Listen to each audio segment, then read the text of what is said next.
Olá! Hoje vamos mergulhar numa ideia que é, ao mesmo tempo, simples e revolucionária. A de que a liberdade do sofrimento não é algo para se alcançar no futuro, mas uma possibilidade real, bem aqui, agora.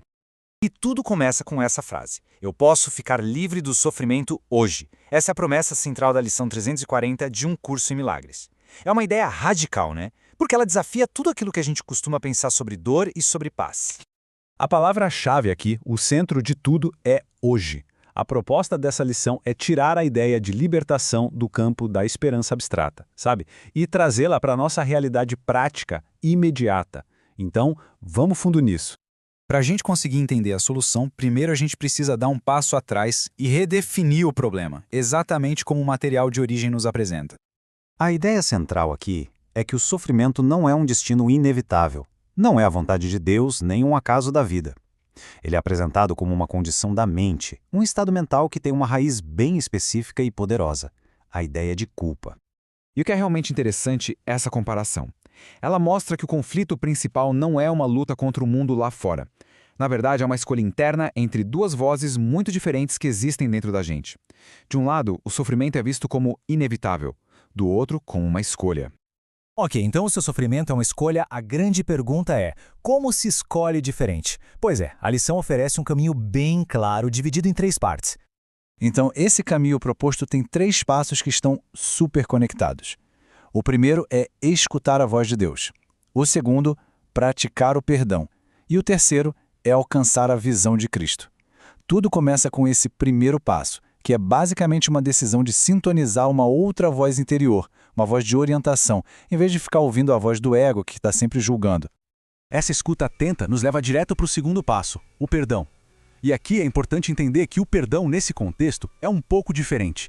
Significa olhar para além dos erros, tanto os nossos quanto os dos outros, e conseguir enxergar a inocência que une todo mundo.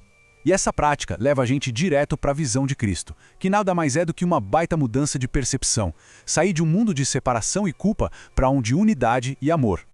E essa citação, nossa, ela ilustra de um jeito brilhante o propósito final de tudo isso. A ideia de que talvez o grande objetivo de nascer neste mundo seja simplesmente para alcançar este dia. Um dia de despertar para uma alegria e uma liberdade que não dependem de nada do que acontece do lado de fora. E o mais fascinante é que o material reforça que essa jornada, que parece tão pessoal, tão individual, na verdade tem um impacto que é universal. O conceito de unidade é a chave de tudo. A filiação é uma só. O que isso quer dizer na prática? Que quando uma única mente aceita essa verdade e encontra paz, ela não está fazendo isso só para si. Ela está contribuindo para o despertar de todas as outras mentes. E essa declaração poderosa só reforça essa natureza coletiva da redenção. Ninguém deixará de ser salvo hoje. A salvação pessoal, na verdade, é uma salvação compartilhada, porque, na essência, no fundo, não existe separação entre nós. Certo. Tudo isso é muito profundo, muito bonito, mas o ponto crucial é como é que a gente aplica uma ideia tão grandiosa assim na prática, no nosso dia a dia, momento a momento. A lição sugere uma prática bem simples e consciente para a gente trazer isso para o cotidiano. Ela se resume a 3 ações principais como a gente vê aqui: lembrar, depois escolher e, por fim, agradecer.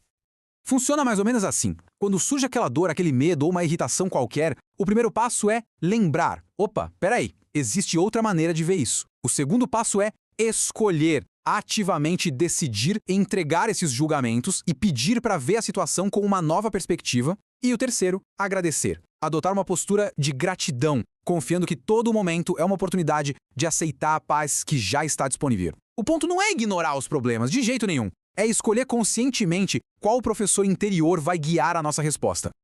Desse jeito, o dia se torna um grande sim consciente à redenção. A alegria e a gratidão funcionam como uma espécie de bússola interna. Se esses sentimentos estão presentes, é um sinal de que a escolha foi pela voz de Deus e não pela do ego. Esse é, talvez, o guia mais prático de toda a lição. No final das contas, a lição inteira se resume e nos deixa com esta única e poderosa pergunta. Uma pergunta para a gente carregar com a gente pelo resto do dia.